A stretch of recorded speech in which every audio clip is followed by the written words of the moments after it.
You're listening to the REI Marketing Nerds Podcast, the leading resource for real estate investors who want to dominate their market online. Dan Barrett is the founder of AdWords Nerds, a high-tech digital agency focusing exclusively on helping real estate investors like you get more leads and deals online, outsmart your competition, and live a freer, more awesome life. And now, your host, Dan Barrett.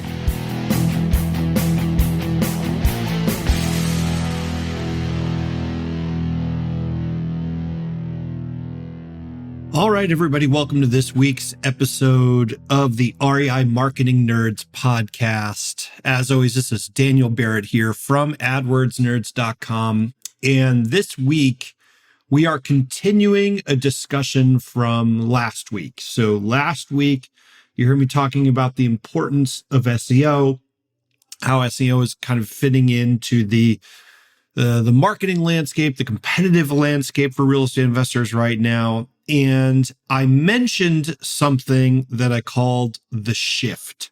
And this episode and the next episode of this podcast are going to be digging into the shift and what it means for you. This is a very real transition that our industry is going through right now. And I firmly believe that every investor needs to be aware of it, and you need to be altering your marketing strategy and your marketing stack, as it were, to account for it. So in the next episode, I'm going to talk about specifically what you can do about it.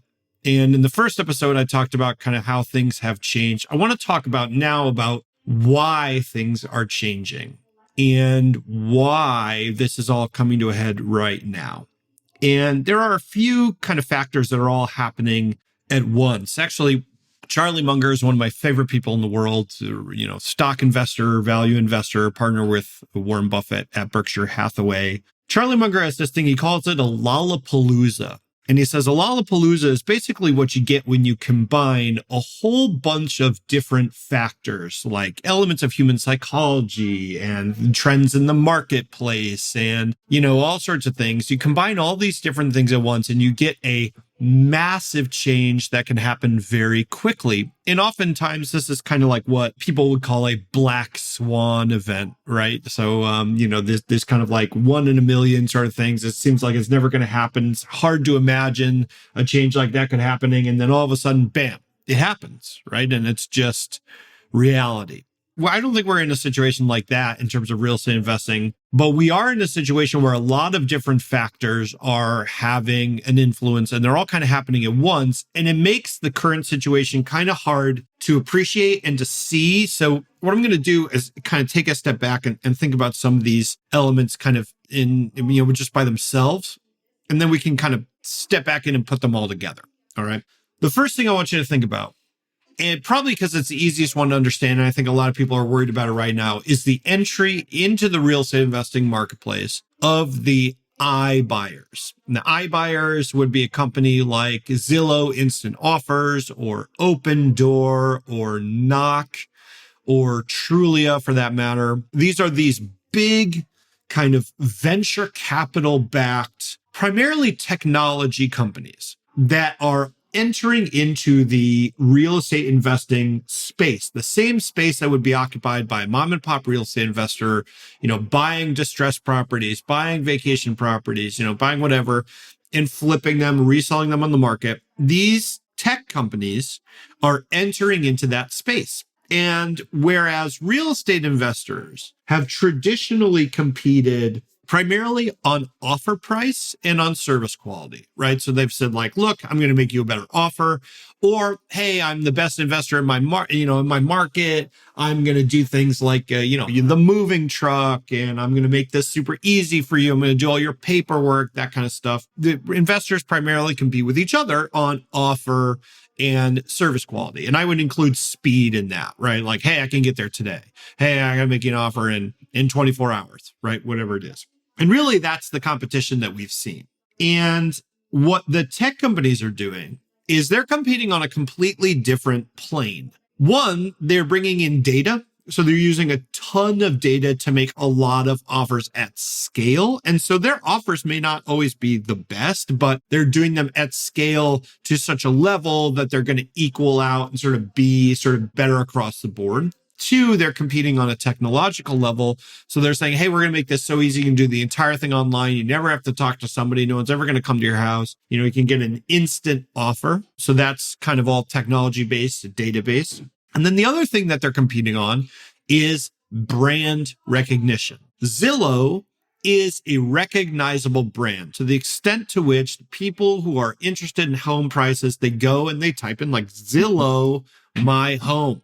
Zillow is kind of trying to occupy the space in our brains that Google occupies, right? Like when you want to know a fact, you go on Google and you Google the fact.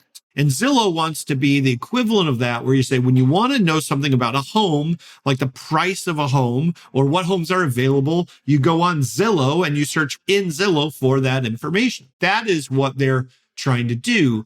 And because of that brand name recognition, because of their top of mind share, whatever you want to call it, they don't have to compete in the same way for the business of a motivated seller, because the motivated seller just goes to them first. They don't need to click on an ad. They don't need to Google around. They don't need to do their research. They just know Zillow and they go there. Much the same way that I like coffee and I know no matter where I'm at, hey, I can get a decent cup of coffee at Starbucks. Like Starbucks is a sure thing. Well, for most home sellers, Zillow seems like a sure thing. And that may be the reality, may not be, but the fact remains that in people's heads, that's the case. Okay. And if you look at what the other iBuyers are doing, they are spending just gobs and gobs of money on marketing. And they are marketing for brand name recognition. All these companies know that if they become in everybody's head the place to do the thing, that the other businesses will essentially fall by the wayside and they'll be able to buy them all up and they will be the king in the mountains. Kind of like Netflix was this for streaming for a very long time. It's less the case now, but Netflix was the place in which you go stream things. It's like, where do you go online to watch videos? You go to YouTube. There's no real second YouTube. There just is YouTube. Where do you go online to find facts? Again, it's Google. Yeah, there's Bing and there's ask.com, but when was the last time you used those things? Those kind of top of mind share companies eat the marketplace. This is a reality of the internet as an economic sort of world, an economic marketplace, a place where businesses exist. There are humongous economies of scale. And what ends up happening is that the company that owns the mind share, that owns the brand name recognition, ends up owning the marketplace. So this is something that all these companies understand. This is something that's been a Silicon Valley truism forever. And they are all competing knives out, tooth and claw to get to that top of mind share position. And the company that's going to do that is going to fundamentally destabilize that market and pretty much eat all these other technology companies. Now, it's not necessarily the case that whichever iBuyer comes out on top is going to eat all the mom and pop investors. I don't think that's the case. You can have Starbucks in your area and still have a mom and pop coffee shop. Mom and pop coffee shops didn't go away, but it's a very different world pre-Starbucks and post-Starbucks. Just like it's going to be a very different world pre-iBuyers and post-iBuyers. Now, iBuyers got a ways to go, and it's not 100% certain that that's what's going to happen. But I'm telling you right now, that's what all the smart money is betting on what's going to happen. One of these companies is going to come out on top. They're going to primarily eat the market share. They're going to primarily eat the top of mind share. And that's who's going to be the dominant player in the market. They're going to buy everybody else out. Some people are going to get rich and some people aren't. So that's element number one. Want to find motivated seller leads online, but don't know where to start? Download our free 2019 Motivated Seller Keyword Report today.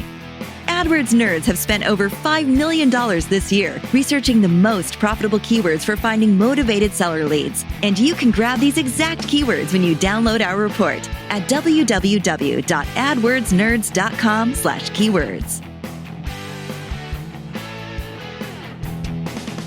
element number 2 that's sort of combining into this lollapalooza that I'm calling the shift is the massive change in a popular adoption of real estate investing as a business model. What do I mean by this? What I mean by this is if you look at things like, for example, HGTV, you tune into HGTV pretty much at any time during the day, you are going to see a TV show about real estate investing. Some form of real estate investing is basically popular entertainment. On top of that, you have more investors entering the marketplace than ever before. Now, why is this, right? Well, you think about the way that people used to learn about real estate investing.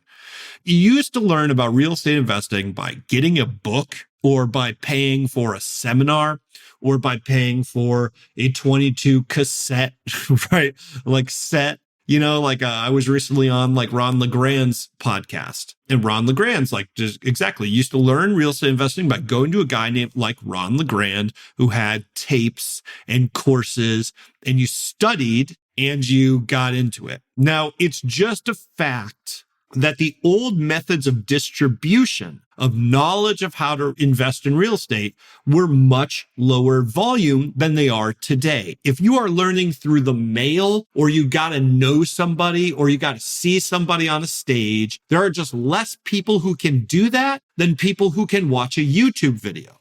So the dissemination of information about real estate investing is 10 times greater than it ever was. The amount of people that know that real estate investing even exists is a factor of 10 higher than it ever was. What that means is that if there's some percentage of everybody that hears about real estate investing that decides to go into real estate investing, there's just going to be way more real estate investors. And if you look at the coaching companies, if you look at the people that are out there educating real estate investors or teaching real estate investing, those people are doing bigger business now than at any point since the invention of real estate.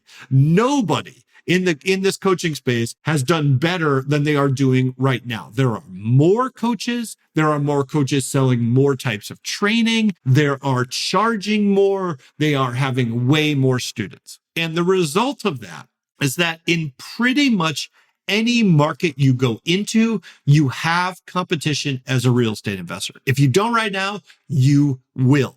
And if you've always had competition, you have way more competition than you had before. And on top of that, your competition tends to be less experienced. They tend to be less risk averse. So you get this situation that I hear about all the time, which is I'm a real estate investor. I go to do the deal and I have this person who's like never done a deal before. They made an offer on this property that I know they're going to lose money on, but they don't know that. So they got the deal. Right? They made an unrealistic offer and they got the deal, because why wouldn't you? As a seller, of course, you're going to sell to the idiot that's going to, give you 2 times your property value or whatever it is. So not only do you have more competition from other investors as a real estate investor, and not only is that competition behaving quote unquote irrationally, you also have competition from these iBuyer companies that are spending a bunch of money on marketing for the exact same leads. And then on top of that, you have iBuyers, you have investors, you also have hedge funds. Hedge funds have started entering this market in a way that is absolutely unseen since I can't even think of a period. Not since I've been doing this for sure. I'm sure somebody who's been in real estate investing longer than I have will know this, but we have these hedge funds just buying up everything they possibly can. So you have competition from iBuyers, you've got competition from investors, and you've got competition from hedge funds. That adds up to a massive amount of demand for a pool of leads that is not really going up. I mean, really, realistically, there are not more motivated sellers this year than there were last year than there were the year before that, right? There's some kind of fluctuation in the housing market. That's always going to be the case. But really, the amount of housing is not exploding in most people's real estate in markets. So this is a set resource with an increased amount of competition. Now, on top of that, that's all happening in the real estate investing space. On top of that, you have massive changes happening in the marketing spaces that investors use to go after deals. If you look at Google ads, what did Google ads do 3 or 4 years ago? They got rid of the right-hand side ads. essentially what that did was shrink the realistically available amount of ads for a real estate investor to about 4. There are 4 at the top of the Google search results. There are ads down at the bottom. Very few people click on them. So realistically, if you want to get leads, you really got to be on the top. So really, the total number of ads visible on a given Google search went from like 6 to 8 to 4. So they slashed the amount of supply of ad space. Same thing on Facebook. Facebook has been drastically limiting the ability for real estate investors to target. There was a lawsuit with the ACLU, and they basically said, look, the ability to target by zip code in Facebook when you're doing real estate transactions is essentially the same as redlining, where, these old real estate practices where people used to try to keep minorities out of specific neighborhoods. And that, specifically the Fair Housing Act was drafted as a law to address that issue. And that issue is just showing up in Facebook in a different form. And you can agree or disagree with whether that argument, is accurate or not or whatever. But Facebook settled that lawsuit. And part of that settlement was Facebook saying, we are going to dramatically limit the ways that people can target real estate transactions on Facebook, because by limiting the focused, limiting the way that you target it, we limit the ways that people can abuse that targeting. And so on Facebook, it's suddenly much, much harder to find motivated seller leads. On Google, it's suddenly much, much harder to find motivated seller leads. If you look at the way that SEO, search engine optimization, is shaking out, because we have so many more competitors, so many more investors, so many more hedge funds, so many more iBuyers, all of a sudden there's way more SEO competition for the exact same keywords people have always gone after. So what you suddenly get is a world where you have tons of competition and you have decreasing supply. And in a world with high competition and decreasing supply, prices go up. And so what's happening right now is that the price of doing business, the price of marketing, and this is true in direct mail, it's true in cold calling, it's true in text messaging, it's true of everything. The more that you need motivated seller leads, the more it's going to cost you. And so what's happening right now is that for the average real estate investor, the mom and pop real estate investor, right, or even a real estate investor that's got like a small team, they are seeing the cost of doing business in their traditional business model go up and up and up year after year after year. And I got to tell you, I do not think this trend line is declining. I do not think we are going to hit a point where things are suddenly going to go back to the way that they were. It just isn't realistic. This is a reality about the way that real estate investing is going to have to be done in the next 5 or 10 years.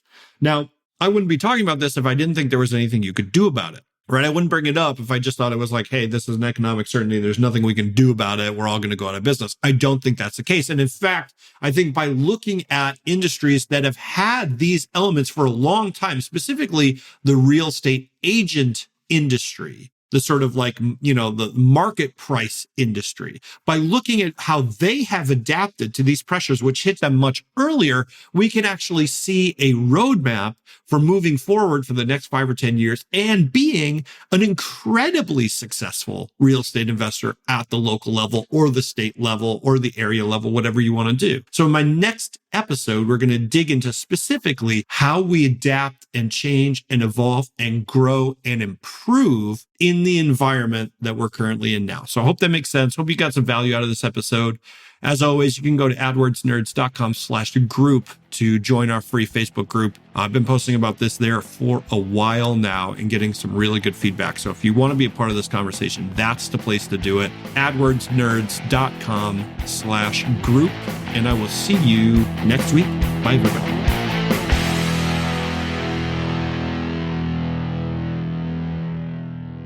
This is the podcastfactory.com.